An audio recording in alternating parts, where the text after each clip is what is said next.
The Small Business Development Center is a statewide network made up of professional consultants in 6 locations throughout the state. Companies come to us with a felt need, and our goal is to help them reach their core need. Once we determine that, that's when we start to see companies prosper. The SBDC helped us start, hands down. Having the tech center, having the resources from the SBDC helped us start our business, and we couldn't have done it without them. The consultants of the Small Business Development Center are professional executives, CEOs, entrepreneurs themselves that really can relate to each of the small businesses to help them achieve their goals. They got to know our business, inside and out. We told them everything about how our business works. I feel like the interest that he showed too gave them a little bit more of an idea of where we needed help in. The resources being tapped into my executive team, who themselves tap into SBDC almost weekly to gain information and knowledge base that becomes very instrumental in us making the right decisions. We measure success by the success of our businesses. We really are industry and professional agnostic. So our goal is that if we can help those companies grow and thrive and expand, then that's success to us.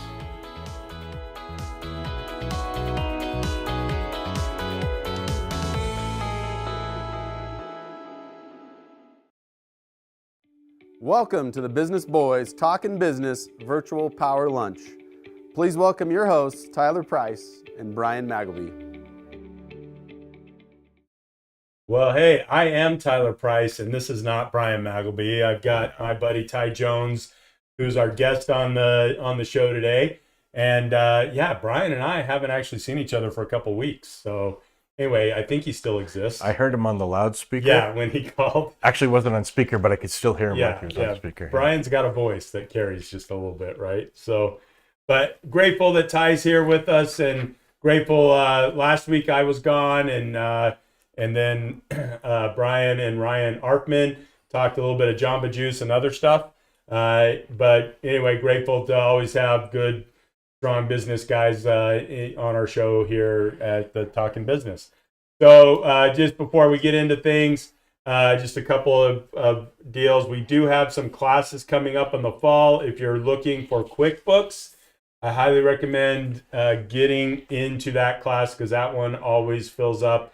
It's an amazing class on QuickBooks.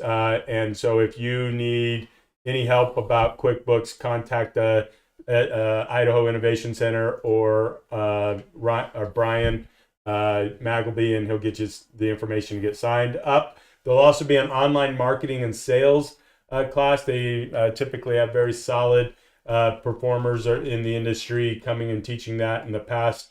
Even Ryan Jose with Volpine has done some SEO type classes. But if you are in need of classes, summer's coming to an end, even though it's not, it is. Yeah, because time just flies by.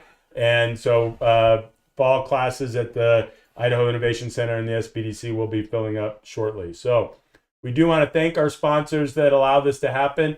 BBSI is one that's been with us from the beginning. If you have any sort of staffing need, any accounting need, payroll need, if you are a business looking to put together an exit strategy, anything, I would highly recommend getting a hold of the BBSI group and chatting with them.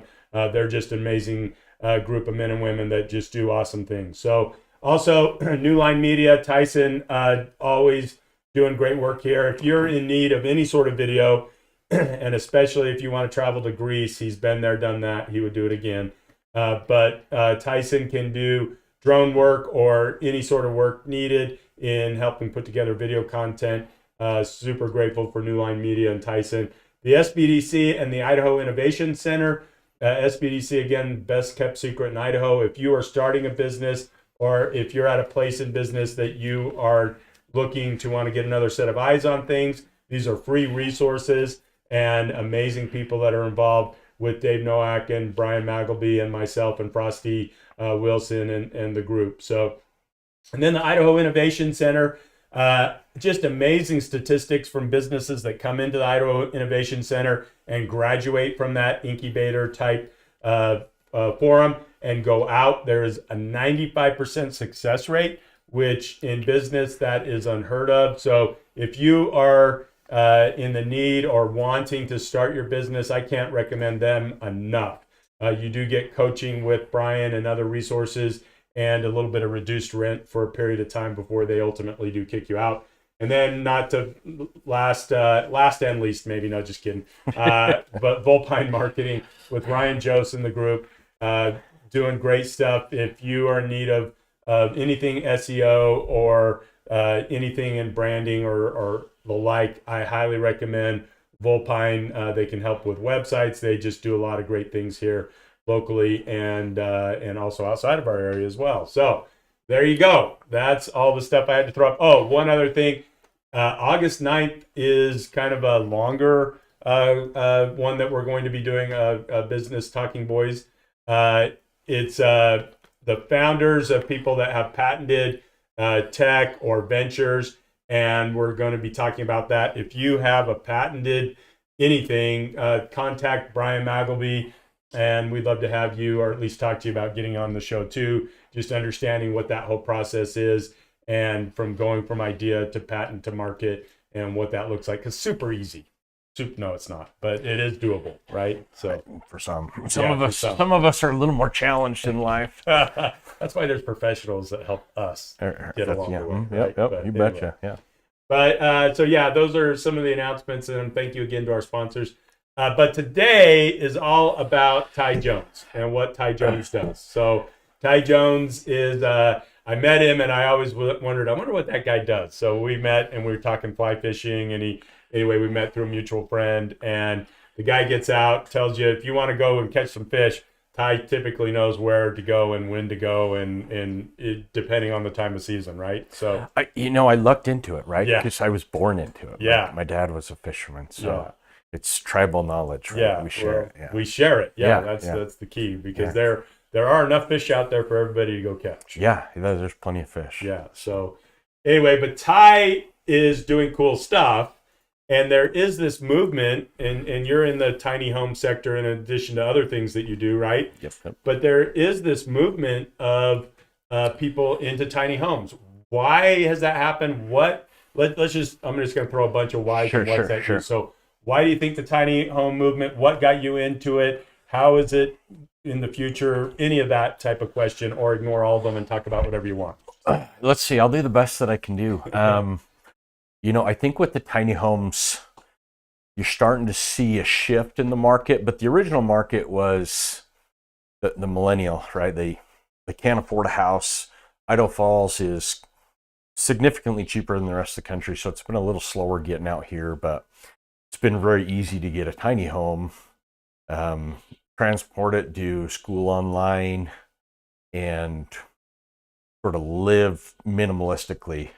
That's sort of the original movement. The movement that you started seeing probably 4 or 5 years ago, about when the TV raves started making it cooler than it really was, is baby boomers retiring. A lot of them want to have 2 places, and from a cost standpoint, and the ability to do that wasn't in the cards for a lot of people. 2008 took a lot of income away from a lot of people, and so they got into there's several programs, right? You can go from Florida up to Maine, you can go from Arizona up to Star Valley, stuff like that. So they keep a tiny home in each place. You see that, and sadly good, I don't know the right terminology, but now you're seeing people who just want home ownership in tiny homes. You look at the median price of homes across the country and it's gross. Yeah. And so now you're seeing it as a functional home ownership option. Yeah. No, because there's kind of a crisis. Yeah. Because there are cities that I don't know how people live there. In fact, one of the cities that Allison, my wife, and I love to visit is San Diego. Yeah. And I always look at that like my brother's house is just over $1 million, and I'm like, well, this is not $1 million home in Idaho Falls. It's a nice house. Right. Now he just upgraded, and it's a pretty sweet house too. But at the same time, I start looking at people because they're just like us. How do people afford homes? And it tends to be multi-generational people living under a home and sharing the expense of that home. But then that can be problematic at times. And it's tough. You see a lot of things. There's two ways that I see tiny homes used. So somebody will get a house that's probably just at the top edge of their budget, and then they'll stick one in the backyard and VRBO it. To offset costs of the house. That's a good option for them. The other one is they start with that, they stay in that, they pay on that, and then years down the road they build the house they want, and then they keep that or sell that off. That's sort of the trend that you see towards home ownership with it. And really it's because, as much as I love Idaho, most states don't have a rule where you can actually live in tiny homes. So we've modified around that. If you've seen the numbered streets in Idaho Falls, you've seen these little skinny homes go in. We built several of those. And so, but City Blackfoot, for instance, is doing great things, trying to change up some settings and stuff where they might be able to provide full-time living accommodations in tiny homes. It's still a work in progress with them, but they're doing a great job. So you're trying to be cutting edge. So you probably will see some cities say, we're going to exclude that and keep that out, that element out. What do you think are some of the downfalls to that type of mentality, though? The keep it out mentality? I mean, old way mentality has to give way to new mentality. I mean, Idaho Falls, you look at just the growth that we've had over the last 10 years. I mean, it gave way to new mentality. It's insane. It's insane. Growth, I think we're in a moratorium sewer-wise, right, for Ammon and Shelley because of growth. We've got to expand, I think, again or something like that. I don't. So gosh, it's got to change somewhere, and I think the first city to do it the right way. We've talked about eco communities before. I think the first ones to the market probably can sort of lead the edge that way. Those eco communities that we've talked about in the past, where they're very self-sufficient, they're very communal, friendly. You see them starting to crop up in a lot of places. Just because cost of living, right? You can go out and you can get a piece of land, you can put 5 of your friends on there, and it's a pretty good setup. No, I think that we'll see this new group that typically would already be in home ownership that isn't, kind of redefine what that looks like. And I think this is one of probably a few options that we'll see, because what you're talking about sounds really appealing to people in that, okay, let's put 10 of us on an acre. We have some bees and chickens and a pig and goats and a cow to milk. But it's also problematic too, because there's a lot of personalities in the mix as well. And one of the big downfalls, so I have a good friend in North Carolina who has a tiny home village out there just off the coast. Is what they first ran into is, I don't mean this the wrong way, but people with small living quarters collect a lot of things in open spaces, so the area kind of gets junked up. And so they went through, sort of moved everybody out, revised the HOA, stuff like that, so they're managing the property. Now you go in there and it's like, wow, this place is great. So now people have these VRBOs in there, let's say live in there, like on the they have 2 setups. It's great because it has its own little like produce stand in the middle of the whole place. So it's like you go in there and it's very cool. And you've been at this selling the tiny homes, or your business has been going for how long now? Man, so we started in 2010. They weren't actually called tiny homes back then, right? Like literally there were accessory dwellings. That term came literally from the city of Idaho Falls planning and zoning, because the way you could build in some areas was you could have an accessory dwelling, and the same was true in Island Park. And I mean, truthfully, like, can I say shit hit the fan? Yeah, there you go. I like it. Shit hit the fan in life a little bit. And so gosh, I had some health struggles. I just lost everything in the crash of 2008. And so all I knew was construction and stuff. I was a chemical engineer at New Ways for a little bit, and I gave that up, and then I lost pretty much most of that knowledge. So gosh, started building these little shacks and selling little shacks, and they're rustic. So we actually used wood from Hatch Pit, if anybody knows where Hatch Yeah, Pit I like is. it. Yeah. And so that's actually how we started. And Craigslist had that free section, and we'd get free windows. And Yeah. so we'd sell them as rustic little accessories. Quirky, one of a kind. Yeah, Right? yeah, you betcha. Yeah. Yeah. And so that's actually how we started. And then, we tried dancing with trailers a little bit, and struggle that you have with a lot of those trailer manufacturers is they're not actually engineered for weight distribution. So they manufacture a trailer to say they can hold this much weight. Well, they don't account for the front corner is going to weigh 5 times the back corner. And so, we sort of drifted away from that. So we have this new sort of engineered I-beam setup that allows you to tow it, leave it, or put it on a foundation. A little different than a single wide or something like that. Like we were talking about before. Single wides, if you watch them over time, they eventually end up kind of saggy and crooked. And this allows for you to be on a permanent foundation if you want, and 2, a very sure structure. Yeah, so it's not, you're not going to see it kind of implode, because that's kind of what they almost do, is implode at some point. So. Yeah, I think some of the other changes that we've made through time is, some of the units that we have, we actually switched everything over to DC wiring. Obviously, you still have the 110 option in your outlets and stuff, but your energy costs go down. You put that solar shield on. It's a few $100 cost, but it deflects 95% of the radiant heat.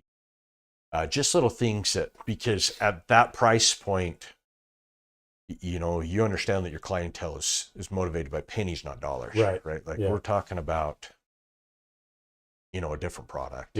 So you have to be cautious that way and stuff.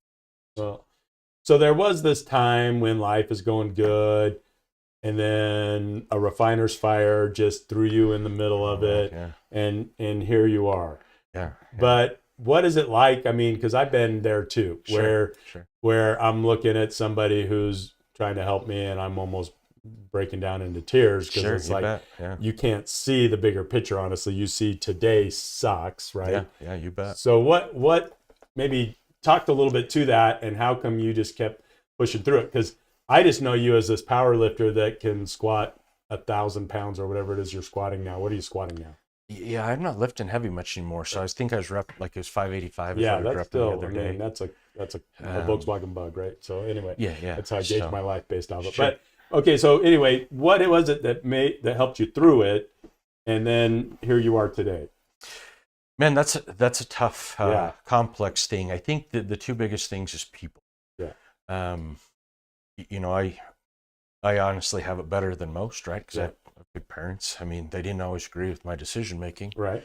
And we definitely had some growing pains, even as an adult child, like you want to call me, And then I think it came down to choice, right? Yeah. Like, I'm probably a very hippie LDS guy, maybe LDS Mormons don't consider me LDS. I don't know. But the idea is agency, right? Like you have a choice in everything. Like I may not have a choice in where my health is at. I may not have a choice in where I'm getting food from. I may not have a choice in, can I get up today? Yeah. But I can still choose something, right? Yeah. Like I can choose not to make a mistake.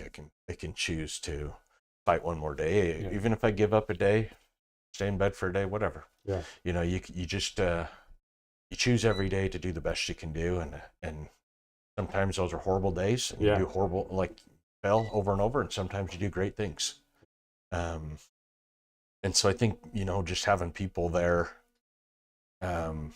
always encouraging, and then just every day try to make I don't want to quote Frozen 2, but the next right, do the next right things. So. Yeah, you got little kids in the mix if you're quoting Frozen 2, right? Yeah, I love Frozen 2. Yeah. So and again, I've only known you as this big healthy guy that is doing cool stuff, but I've been through the refiner's fire. I think I think most people have. But, but then this path here, when you look at where it's going, because I think there are going to be some of the tiny home manufacturers that get steamrolled because they're not watching where things are going. Because there's a company called Boxable who's had $200+ million invested into them. Elon Musk owns one of their units, but their concept is very much start with one thing and then just add to it, whether that's upstairs or sideways or whatever. Yeah. And you kind of mentioned that these are some of the things that you guys are looking at as well. Shout out to Sundance Drafting, Tiff. You're awesome. Yeah, there you go. So we actually designed a tiny home that's pod style. So you start with, just a single unit. It's got a loft on one side, family room, kitchen, bath. And then you can hook up to a 2-bedroom pod to it. If you want, you can hook on a daylight room pod to it. So you can, basically add here, take away there, move here, add there. It's been pretty cool. Just simply because, say you're that new couple, right? You just bought a tiny home, you did all your traveling, now you're ready to start a family. Yeah. Well, you still want to travel, Yeah. but you still want to have a home base. So it gives you that flexibility to have a home base where everything can be locked up, more personal belongings, maybe things you don't want to take on your travels and stuff with your tiny home. But then, you come back, you hook back up to it, you open the door sill where they're at there, and you have a 2-bedroom house. Yeah. Yeah. So it's pretty cool. Yeah. Yeah. No, I think what we're going to see is these companies, and I think Boxable is one of them, to be determined on them, but they really are trying to say, hey, how do we do something for $50,000, and then it can be $50,000 increments as people grow or expand or whatever. Well, and so in that expansion category, we have a few options. And you and I've had this conversation before.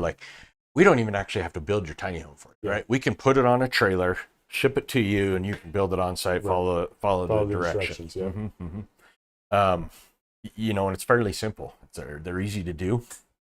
And the other thing is Boxable, any of these tiny homes, any of these non-permanent foundation, can't be backed by Freddie or Fannie. It's hard to get financing. And so, there's some different financing options out there that we actually work with you and say, okay, where's your payment need to be? What does your payment want it to be? How are we going to get it there? And then we have some financing options that can really help with that. Because if you think about it, 21st Century is the main modular manufactured type lender, but there's some other things out there, and we're trying to be on the forefront of that. I don't want to say money's fake, but we left the gold standard a long time ago. It's something, right? And so I'm not sure what it is, and then crypto's an invisible currency, and it seems to be tanking a little bit. So, a lot. Yeah. So at least the idea that it's backed by something at least is more appealing than whatever crypto is, right? Yeah. So we're working on some different financing options that way that should be available before the end of the year. Because right now, if you walk in to a tiny home dealership or you walk into a manufactured home dealership that's selling a tiny home, you're talking $120,000 without the ability to really get a loan. Yeah. So you got cash or you don't. Yeah. Or you got family with cash, or there in Idaho Falls, there's these underground street tunnels. One of them's close to underneath Wells Fargo. So maybe just go do that. We're not advocating robbing a bank. So but it's been interesting because a lot of your clients are looking for an ROI on a return on investment on this thing. So a lot of your clients are, because you deal more with 10 or above, right? That's correct. In terms of units. So these tend to be the Kelly Canyons of the world that are looking for places to rent to people. And I think Kelly's is a client of yours. Maybe I shouldn't have mentioned him, but I think they wanted to keep that a secret a little longer. Not Kelly's Canyons. So, anyway, I just blew that. He's going to punch me later, and it's going to hurt because look at the muscles on this guy. So anyway.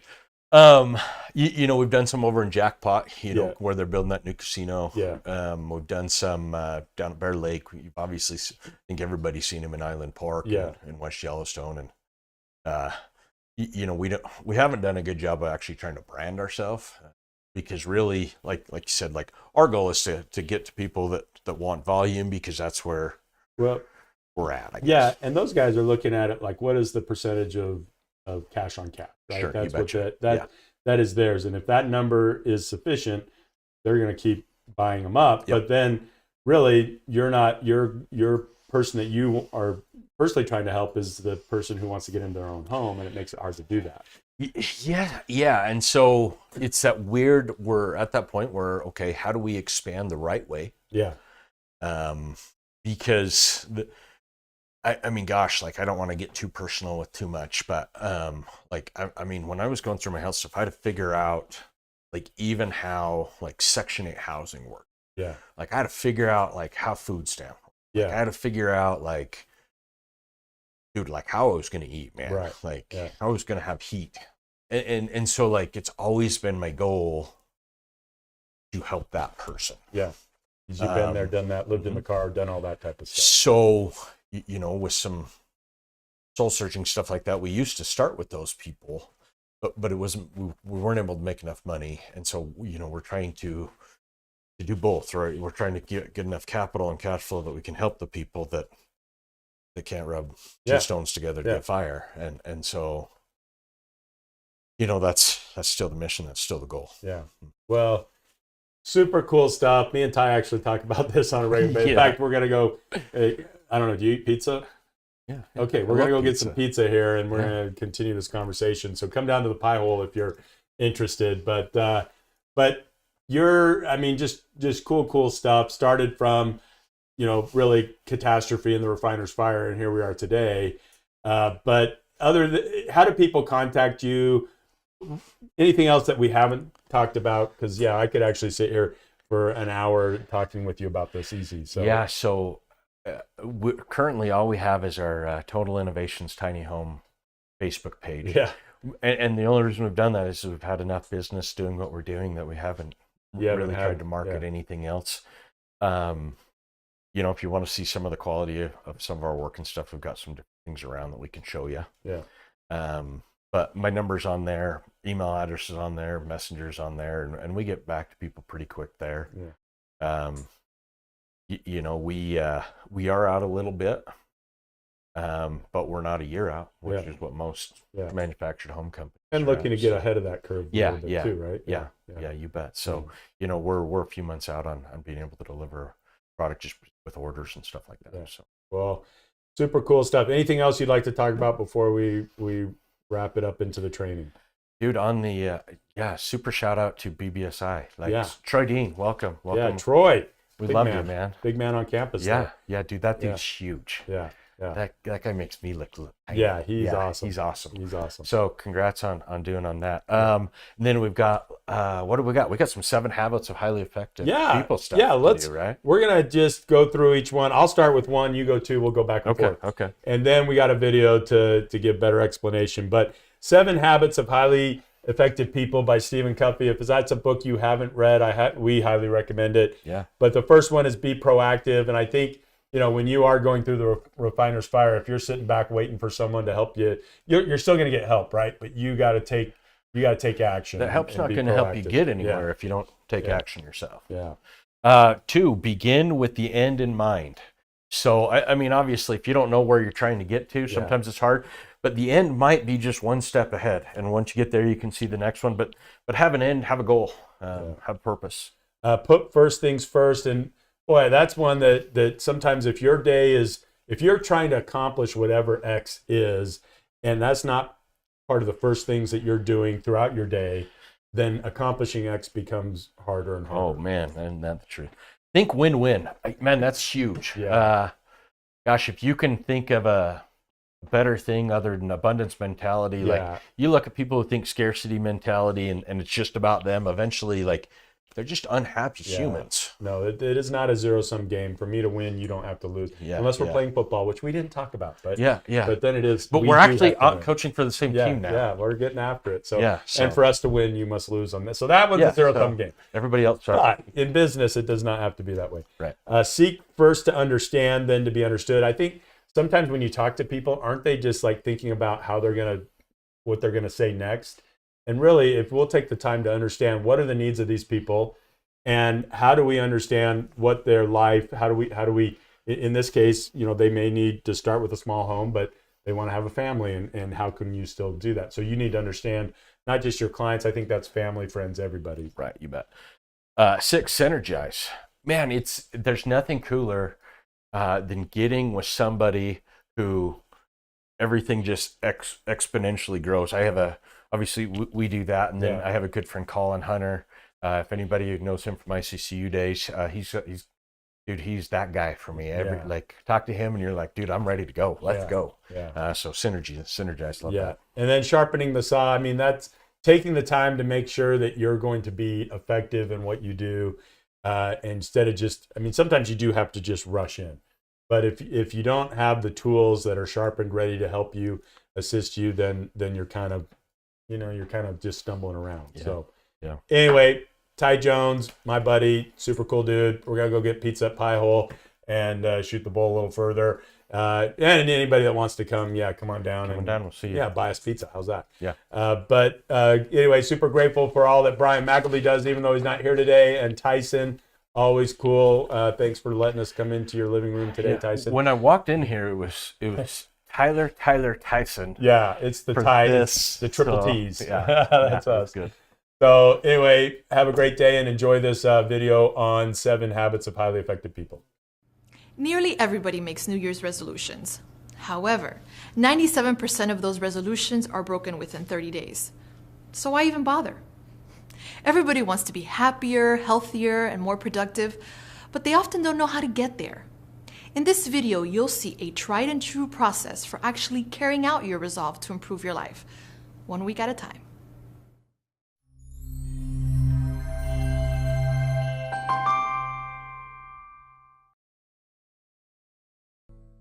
You're looking at this scene through what photographers call a wide-angle lens. They use this kind of lens to capture the big picture. Now you are looking through a telephoto lens, which is used to bring objects very close. Now you see me through a standard lens that gives you a normal human perspective. Most people live as if they were looking at life through a telephoto lens. They live hour to hour, day to day, looking at their lives through the lens of what's immediately in front of them and what's most pressing and urgent right now. Imagine walking down a street while looking through a telephoto lens. We would focus only on the immediate threat or the passing impulse. We would live from crisis to crisis, dealing only with urgent things, mistaking them for the important things.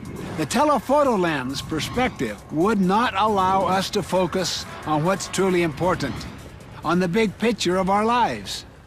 The big picture is what's ultimately important to us, our life mission, our organizational vision, our long-term quadrant 2 priorities.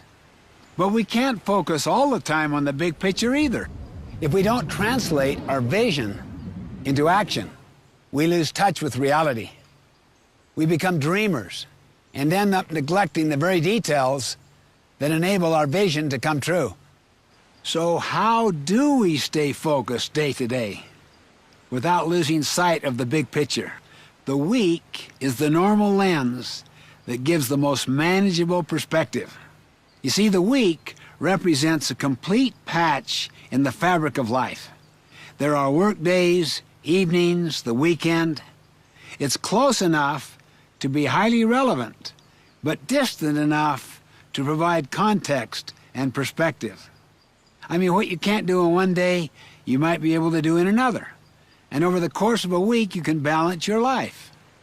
If you were to ask me, what single practice would do more to balance your life and increase your productivity than any other, it would be this. Plan your week, each week, before the week begins. Take 20 or 30 minutes alone in a quiet place to go through these 3 steps. First, write down the important roles you play in your life. Roles represent your key relationships, your areas of responsibility. You may have the roles of being a manager of new products, a friend, a community volunteer, a family member. And don't forget yourself. You have an obligation to take care of yourself, to sharpen your own saw. Organizing your life around the many roles you play will help you maintain balance and focus on your key relationships, rather than focusing on tasks and things.